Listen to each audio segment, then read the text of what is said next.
to we're work. we're not just cooks or chefs. Yeah. We're musicians. We're artists. There's more that comes to it. No, I'm kidding. I'm not that toxic anymore. But all the cooks look really angry for some reason, but I feel like it went well. I've learned a lot, especially opening my mind to trying new things that I've never actually tried. That kind of sounds gross and it looks gross. That's not that bad. It's been an awesome journey. Yes, it's been stressful. I've cried. I've broken down, you know. Yeah.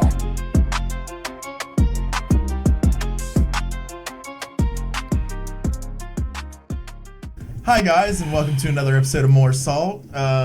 Joining me today is Chef Joe and Chef Juana. That's a weird sentence to say now. Yeah, honestly, from where I've started, basically. Yeah. I've known you for a while. You've you cooked for me for a little while, and I'm really happy and really proud to see how far you've come in your career and that you've moved on to bigger and better things. You know, going from a cold side line cook to a sous chef is no small deal, and you went to a place that is fairly reputable. Yeah, I'd say so. Just a little bit. Yeah. Let's tell us about. I mean, that. it's been a pretty fun journey, to be honest. I mean, I didn't actually think that this is where I was gonna. So where did, for people that don't know, where did you end up going? You were at Community Beer Company, and then you went on to.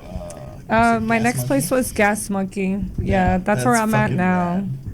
It was so exciting to actually, have that opportunity because I moved up pretty fast, being there even like the first 2 months. So it was nice to be recognized, basically. Yeah. And working with some awesome people. So. Because it's a full-on venue, right? So they have. Do you do live shows or? Not at this location just yet, but Okay. I know that that's in the works as well. So. Oh yeah. Because so they opened a new location out in where'd you say? The Colony. Okay. Yeah. Cool. How long's that been open? That's been open for about almost like 3 months at this point.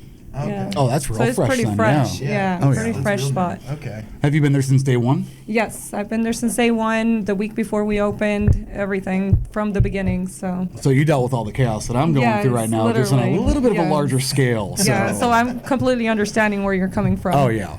Oh, like I said, all the chaos. It's Yeah, just it was pretty everywhere. crazy, to be honest. At first, we had way too many people to begin with, but it was super awesome. So we actually went through some cool people we worked with, some awesome chefs that are Michelin stars, or like even coming wow. from like the Food Network, which is freaking awesome. Yeah, or even that's- like I'm making food for our governor or our president. So that's super cool Oh, to learn geez. from the chefs that I worked with so Super far rad. there. Yeah. Yeah. Like, did you ever? Trump came through there? No, not Trump. I was like, wait, hold on, wait. No. So It's did, like did you ever past- think you were gonna get to this point? Like, I mean, this is kind of. It sounds like a big deal. No, I didn't actually think I was gonna be here eventually at this point in my life because I mean, to begin with, like this was not something I was going for in the beginning. Yeah. But then like I kind of fed off like, hey, you're not gonna make it in the kitchen even if you try because it's so hard. It's very stressful. But I think that for my 3 years and like some months that I've been doing this, it's been going pretty well, and I enjoy it so much to where I want to keep growing in the industry myself. I mean, awesome. even when I first met you, you were line cooking, and like I could see like, okay, you're good at this. You at least you grasp what's going on. You're at least somewhat good at this. You have a lot to learn, but like I can see it in you, and I think I really kind of like I pushed you toward that. Like it's like, dude, this is something that you're good at, and this is like.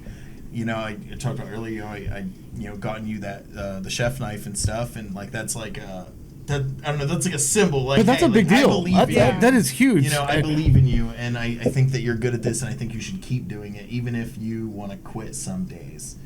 Yeah, some days for sure it's very stressful. You don't want to be at your workplace at times. It gets hectic as heck, and you just want to be yelling at everybody or, trying to get your food out, on time. Obviously, we care about the customers. So that's what we think about whenever we're doing this. But going back to the chef knife real quick, I think that gift is so underrated and people don't realize it. Yes, I have that cliche, honing with, but the knife right here is the one, my first chef knife that my mom got me when I got my first exec chef role. No. And so it's very, it's one of those, it's your everyday tool. It's something that means the something most to you. meaningful. No one else is allowed to touch it like it's yours. So, I mean, the fact that you gifted that over, that's that says a lot that you saw something, you know. Yeah, but look at you now. I really appreciated him because now I carry it with me everywhere I go, no matter where I'm going at this point. You should. And it's good. It's nice to have a tool that you have to care for and stuff, and like, you know, that's yours. Nobody else fucks with it. Yeah, exactly. Oh. I'm always like, you better ask me for my knife. It's a personal thing. Don't even touch it. Yeah, exactly. I'm glad you stuck with it though, and that you progressed to, you know, where you're at now. It's super fucking cool to hear. Man, honestly, like, I appreciate all the help because, like, starting at Community is where it all started, and that's where I started learning more, even, like, of the basics and a little more, and started getting a little bit more creative with, like, my personal food at home. Yeah. So even doing that, yeah, exactly, like, you know, cooking a steak to, like, some chicken breast with, like, some rice or stuff like that, you know? Started getting creative. And I'm still enjoying it at this point, so I want to keep going, which is why I want to eventually be like maybe in the fine dining industry or in the area, just so I can learn a little more, expand my knowledge, and I'm very like hungry for that. That's good. That's good. Yeah. I remember when I felt that, where it was like I would go home, like in my early line cook days, when I was like, I like this. Mm-hmm. Yeah. I'd go home and I'd smoke and I'd watch, you know, videos and shows on YouTube about cooking different stuff, and I'd read cookbooks, and I was just absorbing everything that I could because I was like, or I'd see something cool and I'd be like, I have to know how to do that. You know? Oh, like yeah. The molecular gastronomy stuff that I like to play with. Still blows my mind. I just saw that stuff one day and I was like, I need to know how the fuck they do that. Like, that's fucking rad. Well, it's like the one episode of Chef's Table. It's a guy, I think he's out in Spain or Portugal, I can't remember, but he does that oversaturated salt where he pours it and it crystallizes. I'm like, stuff like that still blows my mind. Yeah, Have you ever exactly. watched that show? No, Chef's Table? I've actually haven't watched that. It's on Netflix. It's kind of sad. Each episode is about a specific chef. There's at least a couple that I'll have to point you to for you to check out. They're fun.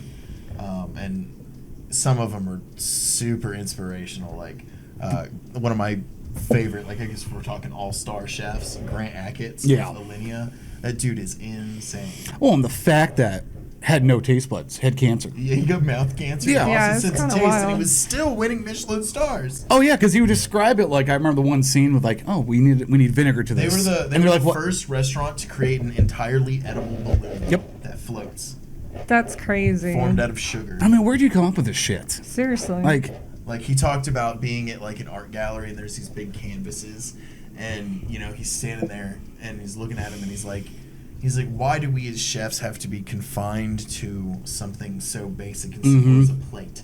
You know, why can't we plate on that? Yep, I remember him saying and that. And then in that episode, he says that, and they roll out that like white tablecloth across the table, and they just start painting on it, for lack of a better word. And like they do this whole like thing on the table that it's like a, you know, pick dessert thing. I don't know, dude, it's beautiful. And then you get people like Anthony or Bourdain who's just like, what the fuck is this? It's like, if you have good quality ingredients, that's all that you need. Yeah. You don't need any of this other shit laying around. But well, and Alinea too. I mean, growing up in Chicago, that was 4 blocks from. Would you ever able to go? I never went. My mom went a couple times. $500 a person. Yeah. But you know, my mom being who she was with her job, you know, she was able to afford it going there, and she said it was worth it. You know, I've been to a couple of Michelin star restaurants. It was considered like one of the best restaurants in the world. Oh, yeah. At one point. I mean, it's still unreal. I mean, I try to. How do they describe it? You know, the 1 star is if you're on your way, you go check it out. If you're going 2 stars, you know, you make a road trip. But a 3 star, you take a vacation just to go there. Yeah. So I've only gone to a couple 1 star places, but still, it's impressive. The more Salt Gang goes to Alinea. Oh God. Oh no. Oh man, that'd be fun. No, I don't know if it could be. I'd just imagine, because you know we'd pregame ahead of time. We'd be the drunkest people in that Yes. in that restaurant for sure. Because I'd have to take you to all my bars from growing up first, so that would just be dangerous. I don't want to go to Chicago. You don't want to go anywhere. How about Florida? You want to go back to Florida? No. No? Oh, you good there? So, Sous Chef now, what type of menu you guys running over there? We're running a type of like all-American like bar food basically. Okay. So we serve pizzas, hamburgers. We also serve like chicken melts or crispy chicken sandwiches. scratch? Yeah, As most much as of you it can? is yes. Yeah. As much as we can. Heard. So like all our sauces are also made by the Gas Monkey sauce brand, like the hot sauce. Oh, so we use like skid mark sauce, green sauce, stuff like that, all in most of our sauces that we do for dipping sauces for chicken tenders or fries. So it's pretty good. I mean, we also have like Brussels sprouts, which is something a little bit more different off like, some type of bar food, but I love Brussels sprouts. Yeah, me too. Yeah. And, we have them covered in gochujang sauce, so, oh my God, delicious. Can't go wrong. I mean, shit, I have Brussels sprouts on my menu, just a little bit of lardon cooked down, render that down with some Brussels sprouts, you can't go wrong with that. A little salt and pepper on it. We used to do this fried Brussels sprout dish back in the day. It was like fried Brussels with dried cranberries, hot honey vinaigrette, and I think it was goat cheese. That sounds good. Dude. That sounds good. It was stupid good. No, I'm not a big fan of the goat cheese. I used to everything think else that I hated Brussels Yeah, no, sprouts. I can't. Like, I've tried eating this even alone or, like, mixed with my salad or something. No, I can't do it. Not a goat, okay. No. Okay. Well, that kind of leads into something about foods that we don't like, yet we still have to cook with. Oh, yeah. Because when seafood, bro. I've won I know you hate awards. seafood. I've won awards for cooking seafood. You don't even eat it. I don't eat it. Yeah. I won't. I don't like it. I don't. See, and I'm the opposite. I love Shrimps seafood. is bugs. Well, I love seafood, and I can't have that stuff. Oh, you are allergic, huh? Yeah, I'm allergic to a lot of die. shellfish. Okay. Yeah, literally. So don't come to my restaurant. If I make you food, I'll just bring it to you. No, that works. Yeah. No cross-contamination. I've gone to places where there was like cross-contamination with my food, even though I told them not to, and I immediately felt it. Like, it was kind of crazy. I was like, yeah, no, I'm not eating Not this. gonna work. We recently talked about you have to care about those things, because I mean, dude, people will die. Yeah. People will literally die, and like, I'm just here to cook food. I don't want to be responsible for anybody's fucking. Oh, hell death. no. Yeah, exactly. It's like TBC and bartending. It's scary because if someone gets into an accident on the way home, you're held liable for it. Yep. Yeah, no, I don't want to hold anyone else's life in my hands. I'm good. No, same. It's a hard pass. It's a real hard pass. It's an immediate change your gloves and everything else that you have right in front of you. New cutting board, new everything. Just Exactly. take the extra time. Yeah. Be safe about it. I mean, I know it's tedious a little bit when you think about it. It might not be you, but I mean, you got to think about everybody else's family, plus what's going to be involved in all of that. So, yeah, just change your gloves, change everything. Couldn't be more right. Yeah. Did you ever get to meet the dude what's his name? The dude that started Gas Monkey? Richard? Yeah. Yeah, actually, he walked into our kitchen just a few days ago, and he said hi to everybody. He's super cool, super chill person. Walks in through the kitchen just to say hi, which is super kind of really awesome, cool. you know? Yeah. Taking the time just to. I was just curious, like, of course, I've seen him, like, everybody sees because TV and he's been there since like day one, and to be honest, this whole restaurant is like basically surrounded from Richard's Gas Monkey garage. So it's kind of cool. You're in the bathroom. You have these cool looking pipes that kind of look like, like it's still under construction, which is kind of cool to me because you go to a lot of places, it's just a simple bathroom, but you got TVs while you're, dropping the kids at the pool. Touches, yeah. They have a TV on each stall. You get to watch a show, what he's about while you're in the bathroom if you don't know about him.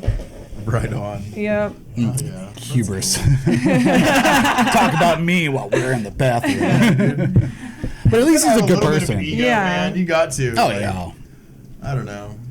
I think it's the reason I've gone so far is because, like, I'm just very full of myself. That, but also it's knowing your worth on top of it.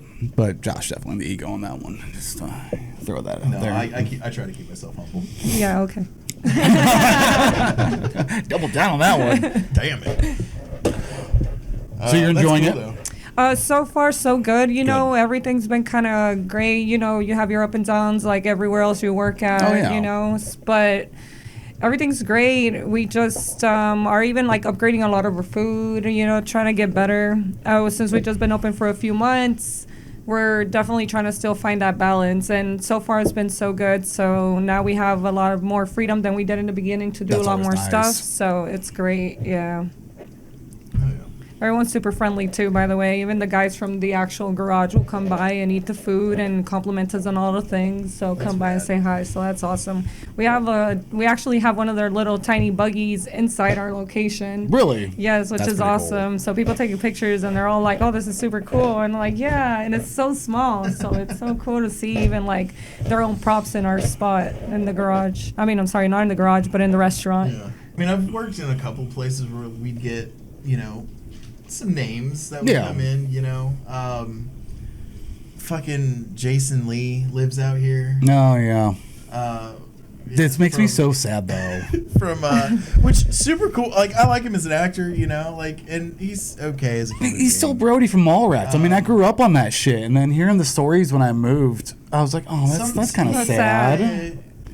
But like he would come into one of my old restaurants, and so like I got to serve him a few times. And See, I bartended in New Michael York, so Irving. really. Michael Irving came into that same restaurant. In fact, he had diamonds on his shoes. Why does this not surprise They me? I know, came it's so in, flashy. They came in like fucking 15 minutes before close and spent like $700. And we had to stay open for an extra like hour. I don't go to a restaurant if they're going to close in an hour. Well, he's Michael Irving, and Also, we weren't yeah. going to turn him away. Oh, and also That's for $700 sure. isn't that much if you think about it, though. I mean, I guess like for the last hour, you know, kind of is. We were ready to go home. Yeah, Right? I'm sure you were. It's when everything's you guys have already pre-closed, everything's I wrapped don't even up. like the That's Dallas true, yeah. Cowboys, man. Like, I've done that before. I was on a road trip. It was back when I was still in the military and we were on temporary duty. And we went to a place and I'm like, I know you guys are about to close. What is still unwrapped?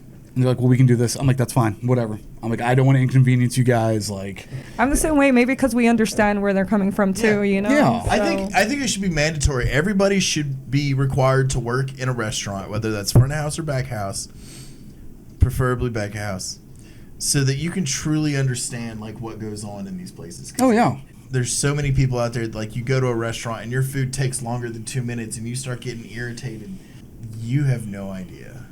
You know, we also have those things that take a really long time, which I think that a lot of the front of the house, Food's got to fucking cook. Yeah. bro. yeah, Takes exactly. time. It takes time, Yeah. you know. That's why we let the customer know, like, hey, this is how long this is gonna take, you know. Especially like wings or pizza type stuff, you know, if we're selling stuff like that.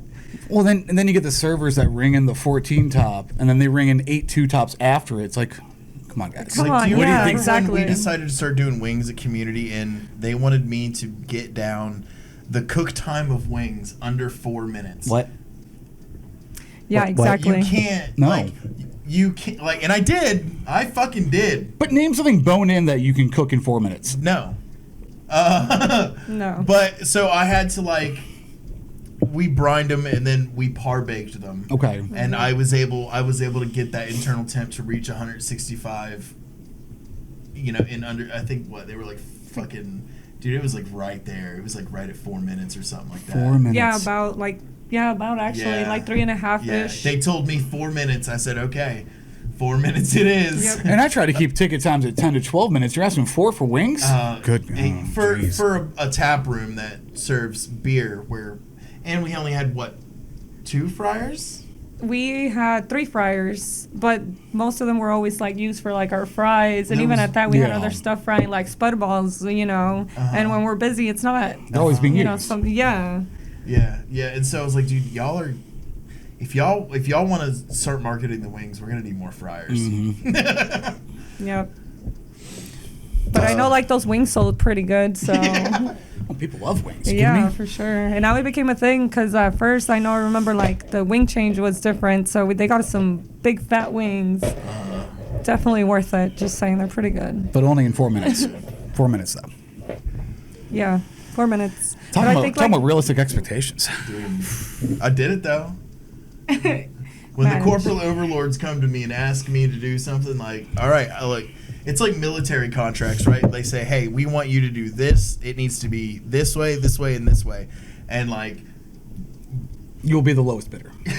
well, no, it's look, I'm gonna meet those expectations to a T, and nothing else. Yeah. You know, if you tell me you want wings in 4 minutes or less, like I'm gonna give them to you in 4 minutes, and they're gonna be good. But I'm not like that's it. That's the best I can do. It's one of those like, tell Dude, me I right away struggled what with you it. want. Although, because we're not reapproaching this. If you want Yeah. 4 minutes, you're getting them 4 minutes. Don't talk about anything else.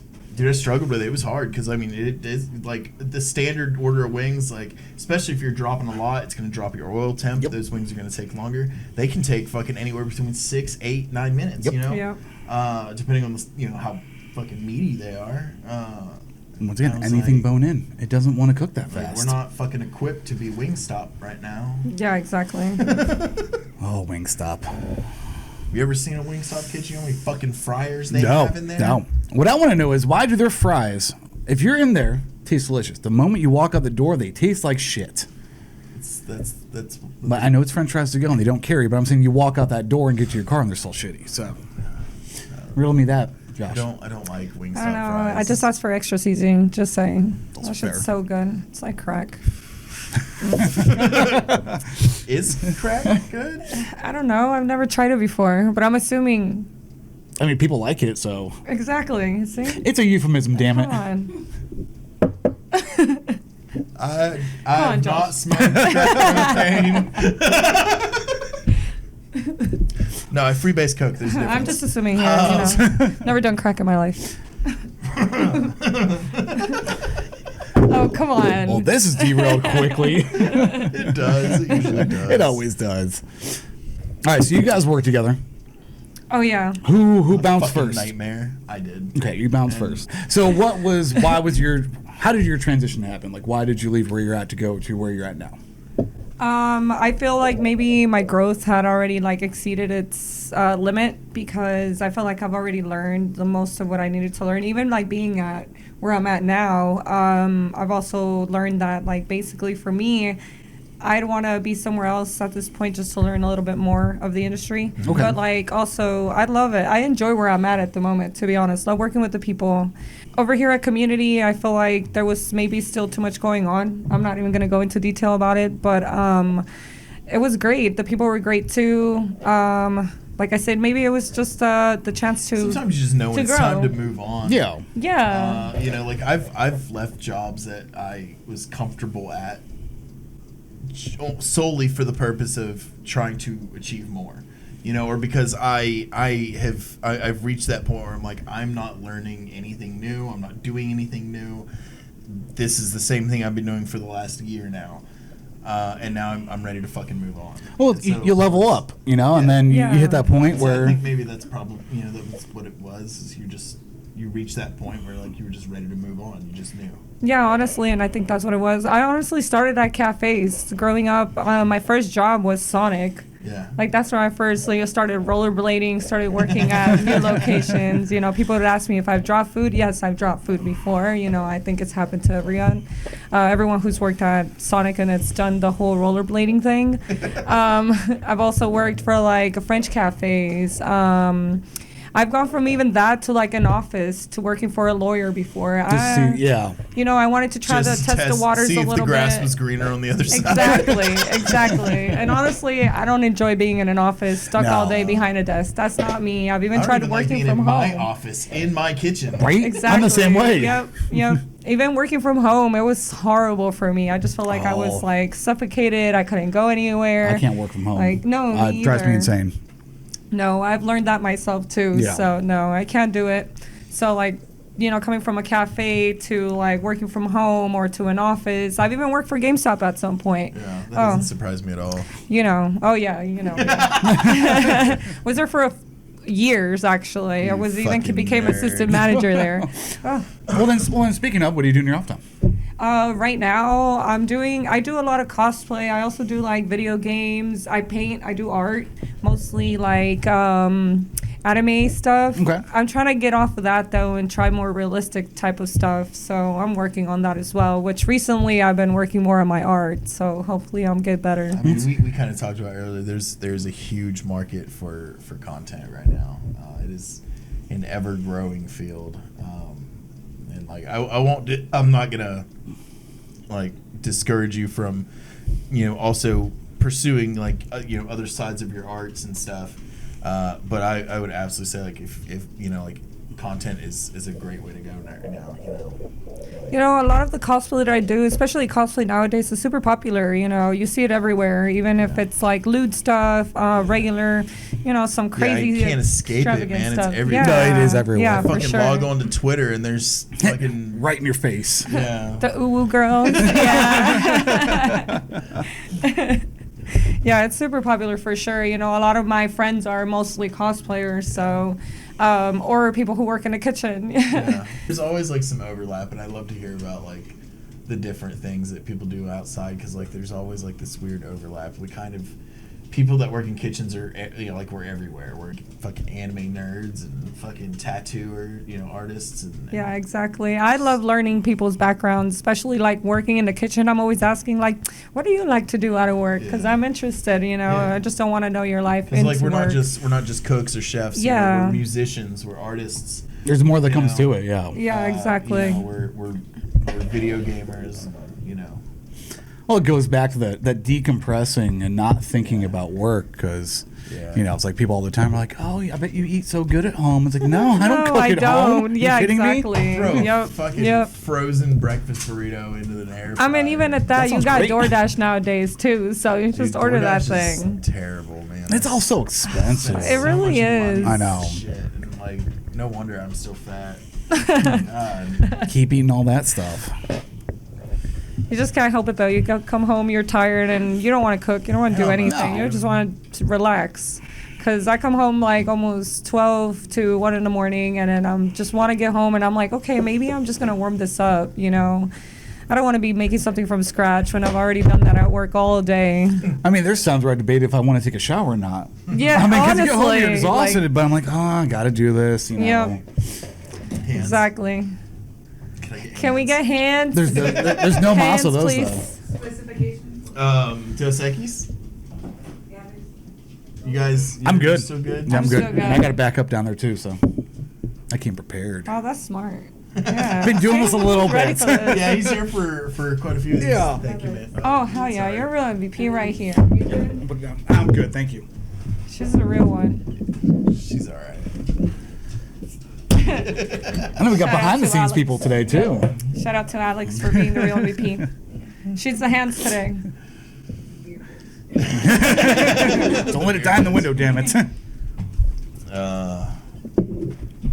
But yeah, decompression is important. You gotta clock out. And you also think you're going to get home and probably fall asleep. No, you're awake for like another 2 to 3 hours, literally. You get off work at sometimes on a good night 12:30. Seriously. 1 o'clock in the morning. You get home. It's 1:32 in the morning. You're gonna be awake till 4 in the morning, fucking playing video games. Oh, yeah. Whatever. Agreed. I love this industry, but I hate not having weekends off. Just saying. That sucks. But I love the industry, so I sacrifice. Imagine how hard it is to try and coordinate to get people here to do a podcast. when Especially we're all during in the this week. industry. And during the week, like, come on.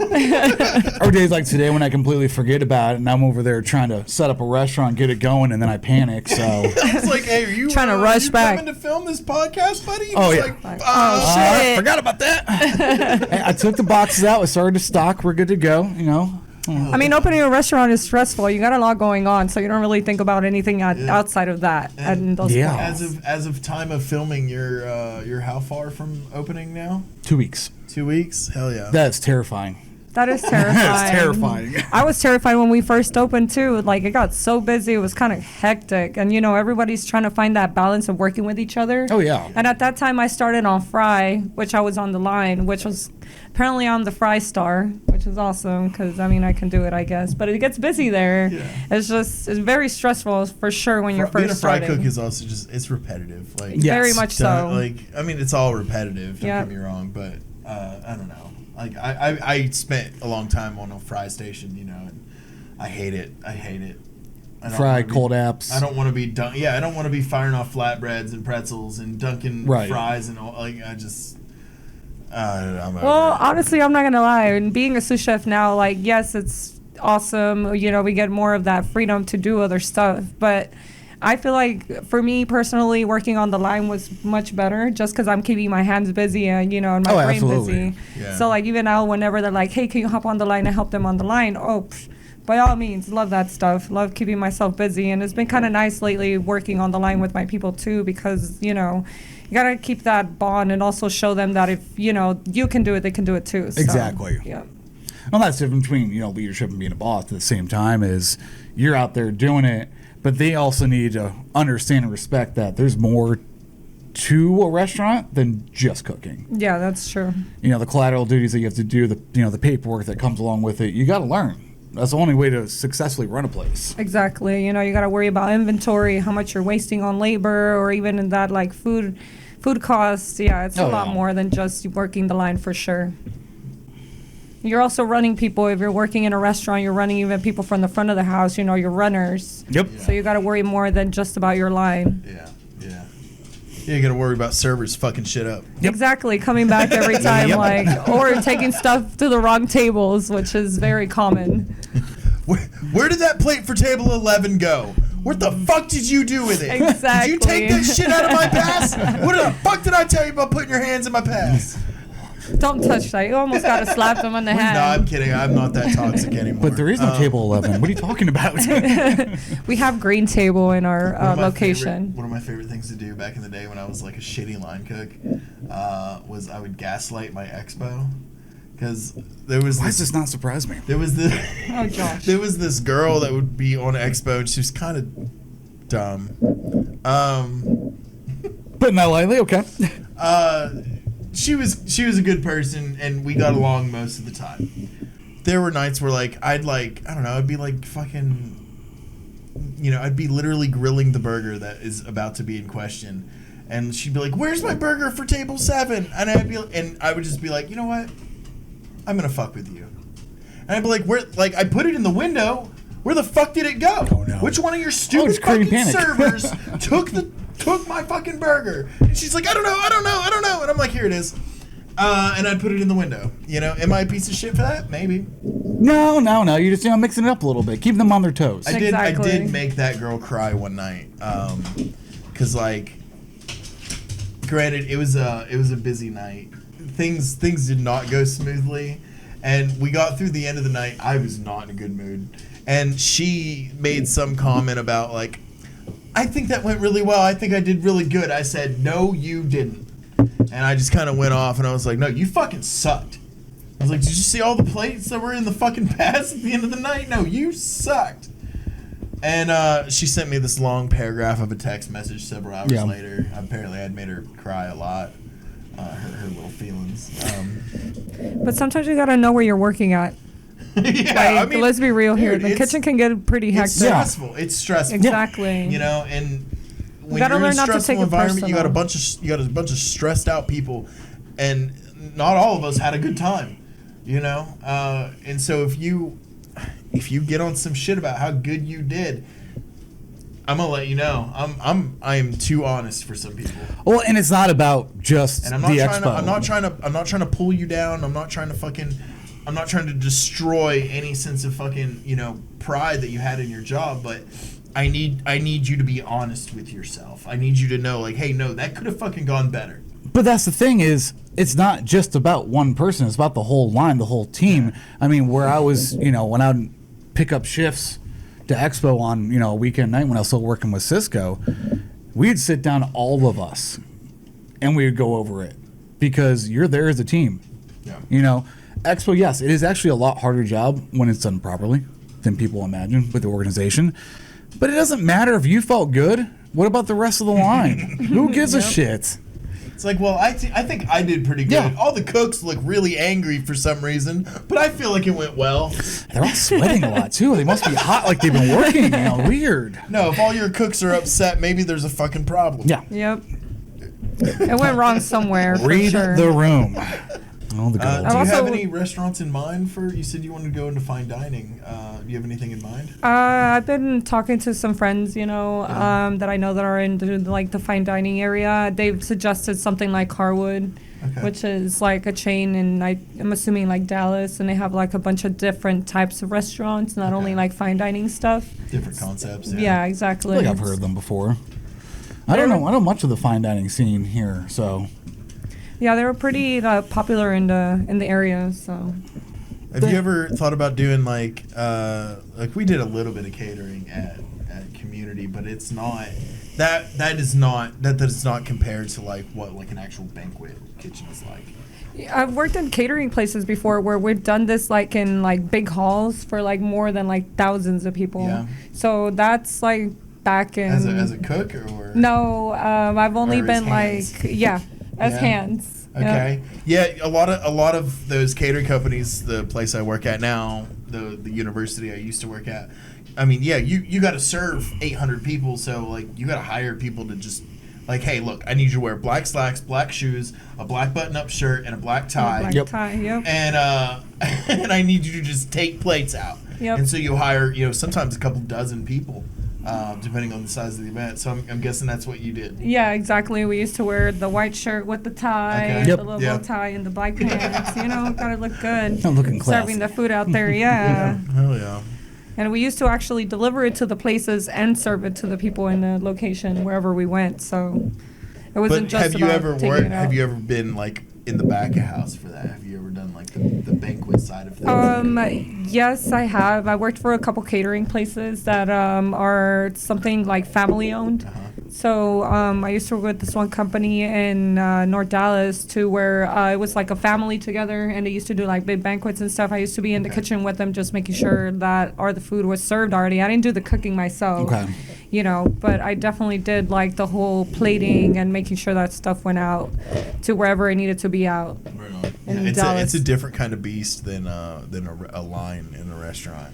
Yeah, for sure. Yeah, you're making big quantities. I like it is easier for me to make 600 grilled pieces of chicken or 600 fillets and 2 gallons of demi-glace. Yeah. All at once than it is for me to sit there and like somebody needs a steak on table 1, somebody needs a grilled chicken on table, somebody needs a Caesar salad. I don't want to do that. No, I want to make it all at once. And then send it out. Yeah, get it knocked out, done and over with. I completely agree. Yeah, I mean that just gets stuff out faster as well, so you don't got to worry about it. I'm gonna spend 45 minutes plating and sending out 600 plates, and then I'm gonna be done. That's it. That's all. It's 45 minutes of hell, and then I'm done. That doesn't sound too bad, actually. Right? Yeah. When I did the when you worked after you worked in a restaurant, like comparatively speaking, no, that's not that bad. Yeah, instead of 10 hours of hell, it's 45 minutes. I'll take it. Yep, like those 4 hours we used to have a catering and stuff at Community. I love doing the catering side of Community just because, like you said, we take that food out and you're just there 1 hour of hell and then you're good. You got to worry about, okay, dish is coming back. That's it. Food is all out. Those damn grazing tables. Oh yeah, those are actually my favorite. Are they? Love it. Why is that? I don't know. I just love decorating. I've made grazing tables with like little hearts. Making it pretty. Yeah, exactly. I think you were part of my team that one time that we were running low on time, but we went out. We did it was long. It was like an 8 or a 16-foot grazing table, and we put it together in like 25 minutes. That's damn impressive. We had all hands that day too. Like it was a couple of us. We all went out there and like we just busted it, and it was beautiful. It was a beautiful grazing table, and it was a lot of fucking food. It was a lot of food. Ton of it for sure. But like we did that shit so fast. We had crackers, veggies, fruits, anything you can really think of at that. There was like little fucking shelves with like the little hors d'oeuvres on them and shit. The desserts, yeah. Well, and you're talking about the art background at home. Then you talk about how you like to, the grazing tables make them look pretty. So, is your focus like how do you feel about plating food? Like, obviously it seems like you like the art aspect of it. Thing, yeah, I do. Yeah, which I really enjoy. That's why I enjoy cooking because it's still almost the same thing. You're just integrating the part where you're actually making it creative and look pretty in the plate. Right. So. See, that was always my specialty. Is like I like plating. I want it to look. I want the end product to look beautiful. And so like that's why like me and Anthony work really well together. Like he's very much like he can say, okay, these flavors, these work really well together. We're gonna do this, and it's gonna be really good. And he's absolutely right. And then I'll go, but if we plate it like this, then it'll be beautiful. And so we counterbalance each other. Bounce off each other, yeah. I like plating. I like doing really pretty plating, so I absolutely understand that. Like I'll do dumb shit. Like dude, you can puree down anything and make it's literally paint. Yeah. Yeah, literally. Absolutely. If I puree down butternut squash, I have orange paint now. Mm-hmm. Or if I puree down red cabbage or beetroot, like such vibrant colors, and you do a nice smear on your plate. Your fucking, little pile. Dude, that's literally all it takes. Plate and layers. If you don't know much about plating. Tight and high. When you like, you think about, like, the plates you were served as a kid, right? Where like, your mom would give you a plate. And you'd be like, separated. Mashed potatoes over exactly. here. And then there's, like, some bullshit over here. And then, like, there's some bullshit here. Stack them. No. Plate and layers. Plate and fucking layers. Put your fucking rice or your potatoes down. put your protein on top of that, do a nice sauce, do a nice garnish, do a smear of some fucking puree. The old scoop and push. Literally, you're gonna make the most beautiful plate, especially like if you're not necessarily culinarily inclined. Like, well, and if I was gonna give advice to somebody who like doesn't cook on a regular basis, and they're saying, how do I make a beautiful plate like that? This is what I would tell them. Like, dude, read the chapter in Kitchen It's not about what you put on the fucking plate. Yeah. I don't give a shit about your fucking lime cilantro rice and your grilled piece of chicken and your little microgreens on top. Like, that's fine. But if you stack that and you do a nice smear, suddenly that is that's $5 worth of food that you're gonna sell for $15 Yep. just because it's pretty. Because you got a squirt bottle and you ran a toothpick through it. You know, Yeah, exactly. You charge more for that. You know, people like more of the aesthetic. Yeah. So Like one of the dishes that I'd come up with back in my early days, I think it was my first real competition. Me and Anthony did it along with a friend of mine, Rawlins. I had originally wanted to do a completely different dish. I wanted to do it was a curried shrimp and grits, which was a dish that I remember this. Yeah. That was a dish that we had at Barley and Board, and then I wanted to take that and I wanted to evolve that into something new, right? And that idea got shot down for that competition by the powers that be, because we were voluntold to do this competition. Fair. Right? I was volunteered for it. And so the chef of the hotel that we were at, he like takes us in. He's like, "This is what we got," and it wasn't anything spectacular. There was like a bunch of swai, which is like Indonesian catfish, right? It's shark catfish, actually, also known as Pangasius. It's cheap. But it is good. It does taste good. It's a very white, buttery, flaky fish. It's delicious. And it tastes better than American catfish. I did in fact eat it because I wanted to know. So I did this dish, and it was a masa crusted swai. Yep. On I think I saw pictures of it. Basmati rice with pecos melon and hatched chili. Right, so I just did my rice in the center of the plate with that it was like coated it and fried it real quick, plated that on top, did like a summer squash salad on top of that, and like a sauce that had like an avocado crema on the plate or something like that. Dude, beautiful fucking dish. Yeah. And it's like, dude, all those things apart, like, it's nothing. It's really, honestly, it's not really anything. But you put them together, you stack them in layers, and suddenly that's a work of fucking art.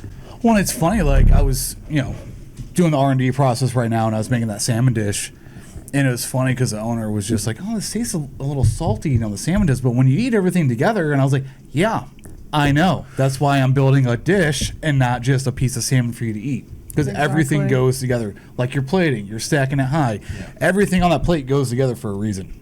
Yeah. That's why when people are like, "Oh, I want to take this and sub it out." No, it's there for a reason. It's there for a reason. Yeah. If I ever open up my own food truck, my own restaurant, like literally, unless you have an allergy that is gonna fucking kill you, I'm not subbing shit. I remember you saying this even when we were at Community. That's hilarious. This is an ideal that I have stood by for a long time. Oh yeah, it's there for a reason. Like, if you can't eat it because you'll die, then order something else. Do you know how much thought goes into a menu when you're writing one? Yeah. Because you probably don't. I don't. And it sucks. I don't just put stuff there for shits and giggles. Yeah. It's there to balance out and complement all the other things that are on that plate. And if you take away one of those things, then the puzzle is incomplete. Yep. And you don't get the full picture. It's like, why are there pickled red onions? To cut the fat that's on that plate with the acid that I'm using with this pickled veg. Exactly. Because they're fucking delicious. Yes, they are delicious. And it takes 5 minutes to make, too, so. Yeah, I don't take too long to make. It's like a banh mi without pickled carrots. It's not a banh mi. Shut your mouth. No. Never say that out loud again. I wouldn't want it. Like, no, I want the fucking pickled carrots. Put them on there. They belong on the fucking sandwich. Agreed. I used to be very picky about what I used to eat in my food, especially about like veggies in general. Yeah. But once I actually came into Community and learned more, and I was forced to eat these flavor things. profiles. Yes. Yeah. Because I'd come out there and I'd be like, to anyone, I'd be like, "Hey, put this in your mouth," and I'd fucking stick a spoon in front of their face, and no one's gonna say no. Like, fuck yeah, I'll eat that. Yeah. Well, and it's like, we forced you to kind of like explore other things, and I think that probably helped you learn like flavor profiles and things like that. For sure. I've learned a lot, especially opening my mind to trying new things that I've never actually tried that I've seen, but I've been like, oh, that kind of sounds gross and it looks gross. That's not that bad. Just trust do it. me. Yeah, exactly. Pretty Just good. do Put it in it. your mouth. Yep. It's like pesto, right? Like on its own, pesto is not super appetizing. Actually, pesto is pretty Green good. goop. Yeah. Right? And I don't like pine nuts in Chunky it. green goop. We're wrong, respectfully. I said I don't like it. I didn't say it's not proper. I just don't like it. But it's delicious. It's fucking delicious. You spread that shit on fucking pasta or anything, something, a toast even point. bread. Yeah. A little bit of mayo on there too, a little pesto mayo. Yeah. You know, one of the old combinations that I learned, like early in my culinary career, this restaurant I used to work at, they did this flatbread it was a pesto flatbread, but it had roasted grapes and goat cheese on it. That sounds delicious. And it was early enough in my culinary career that I was like, that's weird, right? And now I don't think that as much when I see different combinations. I'm like, oh, I can see why that works. Or like strawberry goat cheese and mint. You're like, that sounds weird, but no, it's great. I don't think it's weird. I understand why it works. Yeah. But back then, I would have been like, that's weird. Because I didn't understand the synergy between flavors. Yep. See, I didn't understand that till like 3 years ago. Man, I looked at it and I was like, I don't know if I want to try that. But it was actually really good. Knowing what we know now, like we understand, like okay, like if you roast off red grapes, they're gonna like get a different texture. They're gonna soften up and they're gonna get sweeter. Yep. You know, and then you pair something like that with like goat cheese, which we already know. You know, berries and goat cheese go together like fucking peas and carrots. Yes, bro. they do. You know, and so you pair that with fucking goat cheese and some pesto, some fucking chicken breast, some arugula. I mean, it's even learning like cooking an onion, the basics of that. Yeah, you got a raw onion versus when you cook it down and you caramelize it. Exactly. You know, there's huge, same with garlic too. Because like I make a Caesar dressing with raw and roasted garlic in it because it balances it. Yeah. It just makes it good. Yeah. And there's something out there that you don't like, maybe it just wasn't prepared right for you. As a kid, you really don't like a lot of stuff. You know, you don't really learn the appreciation for flavors until you become an adult and your taste buds fully developed. You know, but there's things that I think back and I'm like, man, I used to hate that. You know, and I'm like, I fucking rock with that now. Except for seafood. You know, like I refused to eat cauliflower until I was like 18 years old. I'm being dead fucking serious. It looked weird to me. I didn't like it. The white broccoli fucking freaks me out. You know? And like, you know, and then I grew up, right? Like, it's delicious. It's fucking delicious. Toss that shit in buffalo sauce. I hate buffalo sauce, dude. Salt and pepper. It's like radicchio. I still hate radicchio. I think it's disgusting. I think it's too bitter. I don't like it either. Yeah. Not a fan. Won't eat it. Like beets, like I used to hate beets, like well into like my, my adult. They taste like dirt. Life. Yeah, love it. And like I can kind of appreciate them now, but I'm still like, if something's like overly like beetrooty, I'm good on that. I don't know why. Even like too much like bull's blood, like microgreens on something, like I can still taste the beet in this. Yeah, which I love bull's blood, but that is an unfortunate side effect. Right. Too much. I don't like it. I'm down for pickled almost anything. I love that vinegar and salt. Have you ever made your own vinegar? No, I haven't actually. Dude, you know, like it's great, right? It's super easy to make. Yeah, you make alcohol first. Okay. You make wine first, essentially, and then you keep going, and it turns into vinegar. No shit. Yeah, that's a very layman's way of putting it. Do we need to make a little kicker out of some orange peels and stuff like that, and really to get it going? There's some videos that I've seen on YouTube where they'll do vinegar out of like one of the best ones was it was like a vinegar he'd made out of golden raisins. And that was pretty good, you know, because you think like apple cider vinegar. Yeah. You know, you just keep fermenting it, and eventually all the alcohol leaves, and then it just leaves behind that acidity. No shit. Yeah, it was a really interesting thing to learn. It's something that I would like to try, because like I've done like mango infused pickled carrots before, but like what if I made my vinegar out of mangoes? Right, like how would that work out? Like these are. See, now you're piquing my interest, and now I'm real curious about this. Can I make vinegar out of Monster Energy drink? These are the questions that matter. More salt vinegar line coming at you. I saw somebody made moonshine out of fucking Monster Energy drink, and apparently it wasn't too bad. That sounds like it'll give you a heart attack. It sounds deadly. Yeah. But, I mean, I'll try anything twice. You know, same. And that always catches people off guard. I'm like, no, twice. Twice sounds about right. I guess we all forget about that commercial and not just once, right? Well, look. There it is. I was like, that's not YouTube appropriate. Oh, man. the first time something goes up your butt, like you might not enjoy come it. on. But the second time something goes up your butt, it might be okay. It all depends if it's a surprise or not. No, not until you try it, right? Twice. Oh, God. All right. Yeah, you're cutting that out, right? Not just once, but I'm gonna twice. cut that whole section out. Yeah, but movies. Talking about downtime and off time, decompress. I say movies are big for me. Yeah. Because, I mean, we work all day long. We're in a stressful environment. So I watch a lot of comedies. Yeah. Or even just horror movies because those are comedic. Stand-up. Watch a lot of documentaries, to be I honest. watch a lot of documentaries, too. Mostly murder stuff or That does not surprise me at all. there's also like this train wreck documentary Netflix been on dropping Netflix. those train wrecks. Like, those are, because it started They're with what? really good.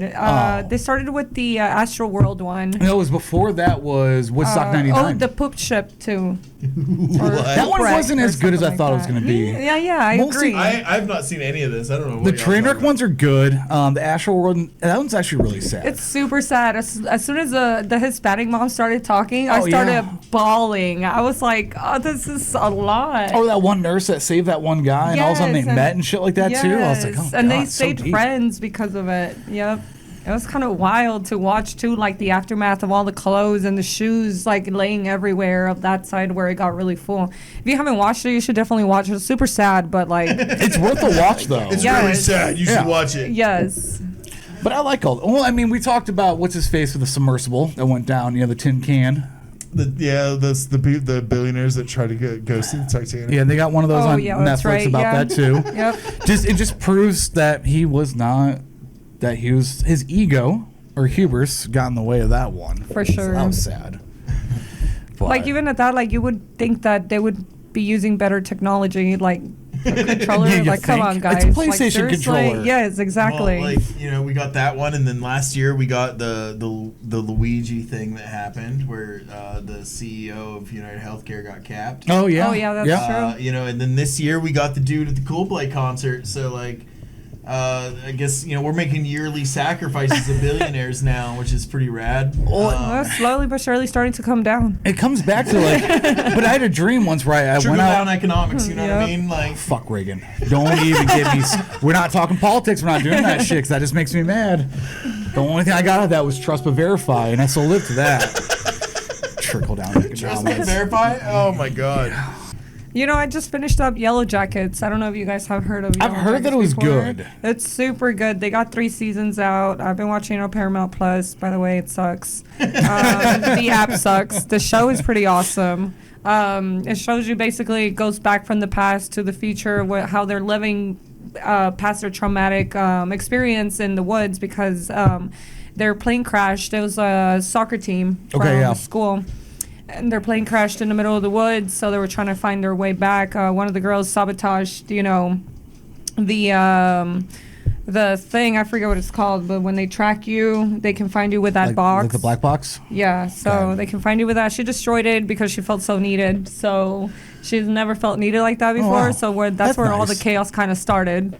And then finally when they were going to be saved, they had another one, but they broke it. So they had to put it back together, and they went crazy. They were like eating each other and stuff. It's wild. So it's like Alive, only in the forest. Yeah, Okay. basically. Yep. And then it comes back to the future, how they're living their lives after that whole situation, and then it comes back to haunt them, basically. Jeez. Well, did you hear about Alive? We know the story about the rugby team, that crashed in the mountains, but they got pardoned from the Pope.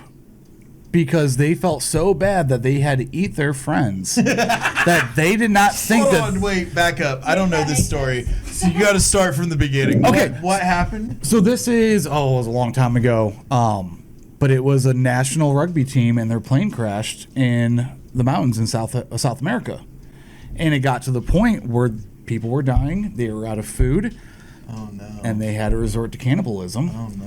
And they felt so guilty about what they did, they thought they weren't getting into heaven because, they ate their friends. Each other, yeah. That's fucked So they got pardoned by the Pope to make them feel better. You look at the Donner Party, that was another, cannibalistic. There's also the Essex, which was what Moby Dick is based after. There was cannibalism in that too. So, gotta do what you gotta do to survive. Look, I'm a good cook, but Little long pig in your life? I mean, if you had to resort to it, what do you think? What would you make? oh man, Like, no one's gonna know. Have you heard the stories about when, like, you know, someone's literally making some kind of stew for someone, they're eating it, it's delicious. You're not gonna know what's in your food. Or have y'all seen those things coming up about certain other countries using human bodies to actually replace that meat? Yeah.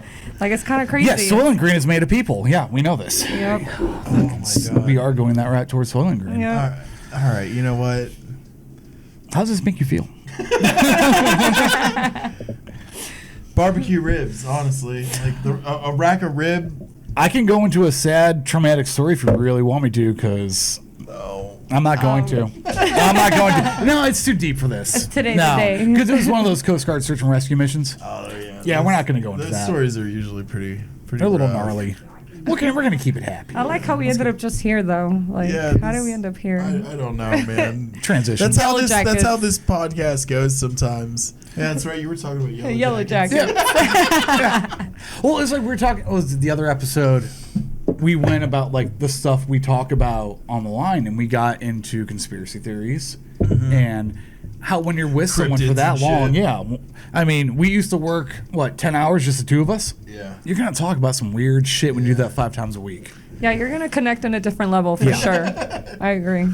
You're like, you want to know if your coworkers believe in aliens, you know, like you're gonna find these things out. Like, You're have finding you ever some seen weird ghosts? Stuff. Have you ever seen a cryptid? And then when you Have you also ever work seen like in a... No. Do you I believe in don't- aliens? I honestly do believe in aliens. Okay, Yeah, for you're all right sure. then. I'm kind of ready for them. Kind of ready for them to say. Dude, I think the world is so crazy now. I'm gonna stick like, ice on honestly, them. at this time, I don't think anything is shocking anymore. Yeah, that's Exactly what we're talking about. It's so sad, though. I think the world is so crazy now that if aliens were to pop up and they'd be like, "Hey guys, we're here," I don't think, especially millennials, the brunt of us would be so fucking unfazed. Nah, whatever, bro. You know, Yeah, like we just be basically. like, yeah, no, that checks out. Like, I didn't have that on my bingo card for this year, but like, I'm not surprised that it came up. You know? Shit, this is my 2026 After bingo card. Can you guys everything wait? that We've Yep. been through since like the early '90s. Well, speaking of stand-up, there's this one guy. I just saw it on a reel, but he was talking about participation trophies and how our generation gets it. But then he really broke it down into the fact that what have we been through? You go through 9/11, you go through a pandemic, you go through everything we've been through, and the last line was, "At least they're still participating. At least we're still around doing something." Honestly, because our generation has gone through a lot at this point. Thanks, boomers. Yep. History has been made more in our generation. It's been a long 36 years. You know, I'm not. I'm not close to your age, but like close enough. Yeah, Yeah, no, it's been. I'm getting there. You got the good skin. You're fine. Don't worry about it. Not enough stress in your life. Yeah, take the sous chef job for a little bit longer. Oh and, Jesus, yeah, it's see what already happens. stressful, but you know, that gray hair be popping up out of nowhere. do you not see it? It's already there. Any final thoughts or Words of advice wisdom that you want to give to anybody who is either thinking about getting into the industry or who is in the industry? Well, for those who are thinking of going into the industry and you have people telling you that you can't make it, I promise you, just go through it. It's going to be stressful. Exactly, proving them wrong. I went through the situation where someone told me, you're not going to do it, you're not going to make it.